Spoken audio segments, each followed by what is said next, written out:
శ్రీ మహాగణాధిపతయే నమః, శ్రీమాత్రే నమః. మాచిరాజ్ భక్తి ప్రేక్షకులందరికీ నమస్కారం. బృహత్ సంహిత అనే ప్రామాణిక జ్యోతిష గ్రంథం ప్రకారం ఒక అమ్మాయి ఒక అబ్బాయి పెళ్లి చేసుకునేటప్పుడు నక్షత్రానికి ఉన్న ప్రాధాన్యత ఏంటో, గణానికి ఉన్న ప్రాధాన్యత ఏంటో, నక్షత్రం చూసుకొని ఎలా పెళ్లి చేసుకోవాలో, గణం చూసుకొని ఎలా పెళ్లి చేసుకోవాలో, పెళ్లి చేసుకునేటప్పుడు ఈ రెండిటికి ఉన్నటువంటి అద్భుతమైన ప్రాధాన్యత ఏంటో ఈ వీడియోలో మనం తెలుసుకుందాం. జ్యోతిష శాస్త్రంలోనే శక్తివంతమైన గ్రంథం బృహత్ సంహిత. ఈ బృహత్ సంహిత అనే ప్రామాణిక గ్రంథం మనకేం తెలియజేస్తుందంటే, పెళ్లి చేసుకునేటప్పుడు ఒక అబ్బాయి ఒక అమ్మాయి తప్పనిసరిగా నక్షత్ర పరిశీలన చేసుకొని పెళ్లి చేసుకోవాలి.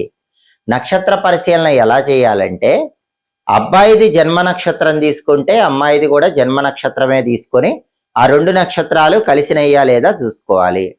అబ్బాయి నామ నక్షత్రం తీసుకుంటే అమ్మాయిది కూడా నామ నక్షత్రమే తీసుకోవాలి. అంతేగాని ఒకళ్ళది జన్మ నక్షత్రం ఒకళ్ళది నామ నక్షత్రం తీసుకొని మ్యారేజ్ మ్యాచింగ్ చూసుకోకూడదు. సాధ్యమైనంత వరకు జన్మ నక్షత్రమే చూసుకోవాలి.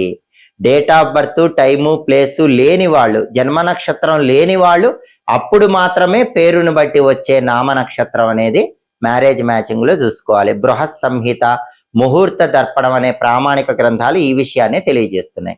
అయితే చాలా మందికి ఒకే నక్షత్రం వస్తే పెళ్లి చేసుకోవచ్చా లేదా అనే సందేహం ఉంటుంది. ఏ నక్షత్రాలు అయితే గనక ఒకే నక్షత్రం వస్తే పెళ్లి చేసుకోవచ్చు, ఏ నక్షత్రాలు అయితే అసలు పెళ్లి చేసుకోకూడదు ఒకే నక్షత్రం వచ్చినప్పుడు, అలాగే ఏ నక్షత్రాలు అయితే సాధారణ ఫలితాలు ఉంటాయని చాలా మందిలో సందేహం ఉంది. బృహత్ సంహిత, ముహూర్త దర్పణం అనే ప్రామాణిక గ్రంథాలు మొత్తం 27 నక్షత్రాలను 3 భాగాలుగా విభజించినాయి. 3 కేటగిరీస్ చేసినాయి. ఒక కేటగిరీలో ఒకే నక్షత్రం వస్తే అసలు పెళ్లి చేసుకోకూడదు, ఇంకొక కేటగిరీలో ఒకే నక్షత్రం వచ్చినా పెళ్లి చేసుకోవచ్చు, బ్రహ్మాండంగా ఉంటుంది. ఇంకొక కేటగిరీలో ఒకే నక్షత్రం వచ్చినప్పుడు పెళ్లి చేసుకుంటే లైఫ్ యావరేజ్గా ఉంటుంది, పాజిటివ్ కాదు నెగిటివ్ కాదు, న్యూట్రల్గా ఉంటుంది. వాటిని మనం పరిశీలిస్తే ముందుగా 27 నక్షత్రాల్లో ఒక 8 నక్షత్రాల వాళ్ళు మాత్రం ఎట్టి పరిస్థితుల్లో ఏక నక్షత్ర వివాహం చేసుకోకూడదు.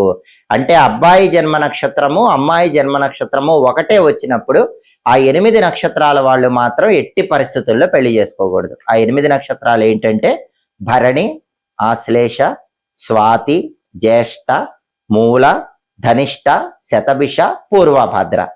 ఈ 8 నక్షత్రాల వాళ్ళు మాత్రం అబ్బాయిది అమ్మాయిది ఒకే నక్షత్రం వస్తే ఎట్టి పరిస్థితుల్లో పెళ్లి చేసుకోకూడదు. ఆ తర్వాత సెకండ్ కేటగిరీ ఏంటంటే మధ్యమ ఫలితాలు. అంటే పాజిటివ్ నెగిటివ్ రెండు ఉంటాం లేదా న్యూట్రల్ గా ఉంటాం. మధ్యమ ఫలితాలు ఇచ్చే నక్షత్రాలు ఏంటంటే అశ్విని, కృత్తిక, మృగశిర, పునర్వసు, పుబ్బ, ఉత్తర, చిత్త, అనురాధ, పూర్వాషాఢ, ఉత్తరాషాఢ. ఈ నక్షత్రాల వాళ్ళకి మధ్యమ ఫలితాలు, కొంత అనుకూలత కొంత వ్యతిరేకత, అంటే చేసుకోవచ్చు, నార్మల్ గా ఉంటుంది. ఇక చివరగా థర్డ్ కేటగిరీ ఏంటంటే 100% చేసుకున్నా బ్రహ్మాండంగా ఉంటుంది ఒకే నక్షత్రం వచ్చినా అని చెప్పే నక్షత్రాలు.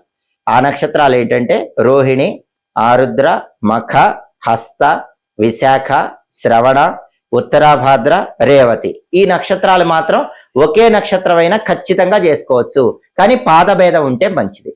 అంటే అబ్బాయిది అదే నక్షత్రం ఒక పాదం, అమ్మాయిది అదే నక్షత్రం ఇంకో పాదం ఉంటే మంచిది. ఇలా నక్షత్రం చూసుకొని 27 నక్షత్రాల్లో మీ నక్షత్రం ఏ కేటగిరీలోకి వచ్చిందో చూసుకొని దాన్ని బట్టి పెళ్లి చేసుకోవటం అనేది చేసుకోవాలి. అయితే ఇక్కడ కొన్ని ముఖ్యమైన విషయాలు నక్షత్ర పొంతంలో చెప్పారు. వాటిలో చాలా ముఖ్యమైనది ఏంటంటే అబ్బాయిది అమ్మాయిది ఒకే నక్షత్రం అయినా కూడా రాశి భేదం ఉంటే చాలా మంచిదని చెప్పారు. అంటే ఉదాహరణకి కృత్తికా నక్షత్రం 1వ పాదం మేషరాశి కిందకు వస్తుంది, కృత్తికా నక్షత్రం 2, 3, 4 పాదాలు వృషభ రాశి కిందకు వస్తాయి. కాబట్టి కృత్తికా నక్షత్రం 1వ పాదం వాళ్ళు 2వ పాదం వాళ్ళు చేసుకుంటే మంచిది, రాశి మారుతుంది. 1వ పాదము 3వ పాదం చేసుకుంటే మంచిది, రాశి మారుతుంది. 1వ పాదము 4వ పాదం చేసుకుంటే మంచిది, రాశి మారుతుంది. అలా రాశి భేదం ఉన్నప్పుడు వివాహ పొంతనలో చాలా వరకు అనుకూల ఫలితాలు వస్తాయి. దీంతో పాటు ఇంకో విషయం ఏంటంటే ఒకవేళ రాశి భేదం లేదనుకోండి, కృత్తికా నక్షత్రం 2, 3, 4 పాదాలు మొత్తం వృషభ రాశిలోకే వస్తాయి. అప్పుడు అబ్బాయిది అమ్మాయిది ఇద్దరిది కూడా 2, 3, 4 పాదాల్లోనే ఉందనుకోండి, అప్పుడు అబ్బాయి నక్షత్ర పాదం ముందు రావాలి, అమ్మాయి నక్షత్ర పాదం తర్వాత రావాలని జ్యోతిష్య శాస్త్రంలో చెప్పారు. అంటే కృత్తిక 2, 3, 4 పాదాలు ఉన్నాయనుకోండి, కృత్తిక 2వ పాదం అబ్బాయిది రావాలి, 3వ పాదం అమ్మాయిది రావాలి. లేదా కృత్తిక 3వ పాదం అబ్బాయిది రావాలి, 4వ పాదం అమ్మాయిది రావాలి. అంటే ఏక నక్షత్ర వివాహాల్లో కూడా ముందు అబ్బాయి నక్షత్ర పాదం రావాలి, తర్వాత అమ్మాయి నక్షత్ర పాదం రావాలి. తర్వాత ఇందులోనే ఇంకో విషయం ఉంది, అదేంటంటే రాశి అనేటటువంటిది ఒకే రాశి ఉంటుంది, కానీ నక్షత్రం మాత్రం మారుతూ ఉంటుంది. అటువంటప్పుడు కూడా అబ్బాయి రాశి ముందు రాశి అవ్వాలి, అమ్మాయి రాశి తర్వాత రాశి అవ్వాలి. నక్షత్రం మారినా కూడా ఒక్కొక్కసారి రాశి అనేది ఒకటే ఉంటూ ఉంటుంది, రాశి భేదం ఉండదు, కానీ నక్షత్రం మాత్రం మారుతూ ఉంటుంది.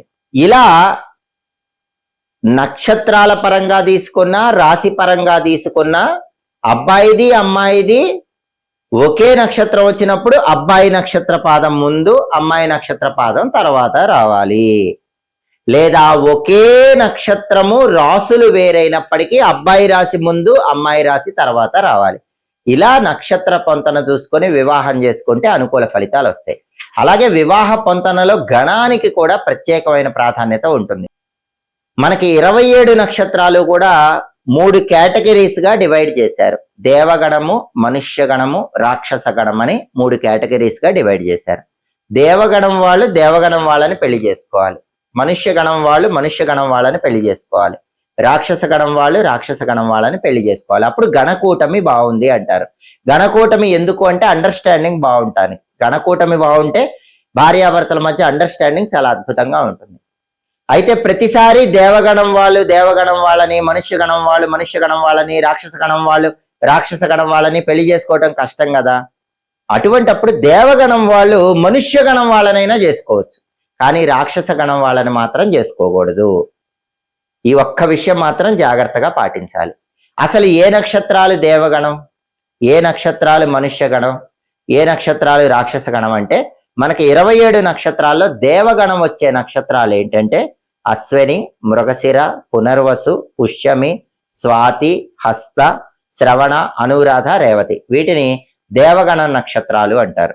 అలాగే మనుష్యగణ నక్షత్రాలు ఏంటంటే రోహిణి, పుబ్బ, పూర్వాషాఢ, పూర్వభాద్ర, భరణి, ఆరుద్ర, ఉత్తర ఫల్గుని, ఉత్తరాషాఢ, ఉత్తరాభాద్ర. వీటిని మనుష్యగణ నక్షత్రాలు అంటారు. ఇక చివరగా రాక్షస గణ నక్షత్రాలు ఏంటంటే కృత్తిక, ఆశ్లేష, మఖ, చిత్త, విశాఖ, జ్యేష్ఠ, మూల, ధనిష్ట, శతభిష. వీటిని రాక్షస గణ నక్షత్రాలు అంటారు.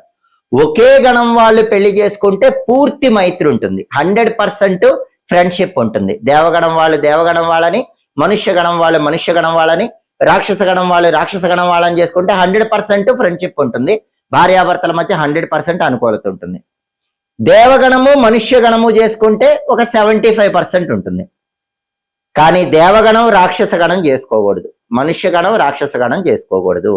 ఇలా వివాహ పొంతనలో నక్షత్ర పొంతన చూసుకోవాలి, అలాగే గణం ఏంటో చూసుకోవాలి. అలా చూసుకుంటే అనుకూల ఫలితాలు వస్తాయి. అలాగే మ్యారేజ్ మ్యాచింగ్ చూసుకునేటప్పుడు తప్పనిసరిగా చూసుకోవాల్సింది గ్రహ మైత్రి. అబ్బాయి రాశి అమ్మాయి రాశి ఈ 2 రాశులు తీసుకున్నప్పుడు అబ్బాయి రాశికి ఏ గ్రహం అధిపతి అయింది, అమ్మాయి రాశికి ఏ గ్రహం అధిపతి అయింది, ఈ అధిపతులు ఈ గ్రహాల మధ్యలో స్నేహం ఉందా లేదా, ఫ్రెండ్షిప్ ఉందా లేదా చూడాలి. దాన్ని గ్రహ మైత్రి అనే పేరుతో పిలుస్తారు. గ్రహ మైత్రి కూడా చూసుకోవాలి, చూసుకుంటే చాలా మంచిది. రాశ్యాధిపతుల మధ్య గ్రహ మైత్రి ఉంటే మంచిది. అబ్బాయి జన్మరాశికి ఏ గ్రహం అధిపతిగా వచ్చిందో, అమ్మాయి జన్మరాశికి ఏ గ్రహం అధిపతిగా వచ్చిందో, ఆ 2 గ్రహాలకి ఫ్రెండ్షిప్ ఉంటే మ్యారేజ్ లైఫ్ అద్భుతంగా ఉంటుంది. ఫ్రెండ్షిప్ లేకపోయినా న్యూట్రల్ గా ఉన్నా బాగానే ఉంటుంది. కానీ ఆ 2 రాశులకి అధిపతులైన గ్రహాల మధ్యలో శత్రుత్వం ఉందనుకోండి, అప్పుడు ఇద్దరి మధ్య డిఫరెన్సెస్ వస్తూ ఉంటాయి. కాబట్టి వివాహ పొంతన మ్యారేజ్ మ్యాచింగ్ చూసుకునేటప్పుడు నక్షత్రం చూసుకోవాలి, గణం చూసుకోవాలి, ఆ తర్వాత ఈ గ్రహమైత్రి ఉందో లేదో చూసుకోవాలి. దీంతో పాటు ఇంకా అనేక ఫ్యాక్టర్స్ ఉంటాయి. వాటిలో నాడి కూటమికి ప్రత్యేకమైన ప్రాధాన్యత ఉంది. ఆ నాడి కూటమి గురించి మనం మరొక వీడియోలో తెలుసుకుందాం. యోని కూటమికి కూడా ప్రాధాన్యత ఉంటుంది. ఆ యోని కూటమి, నాడి కూటమికి ఉన్న ప్రాధాన్యత గురించి, వాటి ఇంపార్టెన్స్ గురించి ఇంకొక వీడియోలో తెలుసుకుందాం. ఇవన్నీ కలిసినా కూడా పాయింట్స్ పర్ఫెక్ట్ గా వచ్చినా కూడా జన్మ కుండలి బాగుండాలి. ఎందుకంటే పాయింట్స్ కి ఎంత ప్రాధాన్యత ఉందో marriage matching low birth chart జన్మ కుండలికి కూడా అంతే ప్రాధాన్యత ఉంటుంది. జన్మ కుండలిలో వివాహ స్థానాలు ఇద్దరి జాతకాల్లో చూడాలి. ఇద్దరి జాతకాల్లో వివాహ స్థాన అధిపతులు ఎవరయ్యారో చూడాలి. ఇద్దరి జాతకాల్లో శుక్రుడు ఎలా ఉన్నాడో చూడాలి. వీటన్నిటినీ పరిగణనలోకి తీసుకొని మ్యారేజ్ మ్యాచింగ్ లో ఫైనల్ రిజల్ట్ అనేది చెప్పాలి. ఎప్పటికప్పుడు జ్యోతిష శాస్త్రానికి సంబంధించి ఆసక్తికరమైన విశేషాంశాలు తెలుసుకోవాలనుకుంటున్నారా? అయితే మాచిరాజ్ భక్తి ఛానల్ తప్పకుండా చూడండి. మా వీడియోస్ మీకు నచ్చినట్లయితే మా ఛానల్ లైక్ చేయండి, కామెంట్ చేయండి. మా ఛానల్ వీడియోస్ 10 మంది మిత్రులకు షేర్ చేయండి.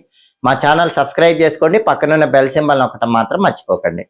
సర్వే జనాః సుఖినో భవంతు. స్వస్తి.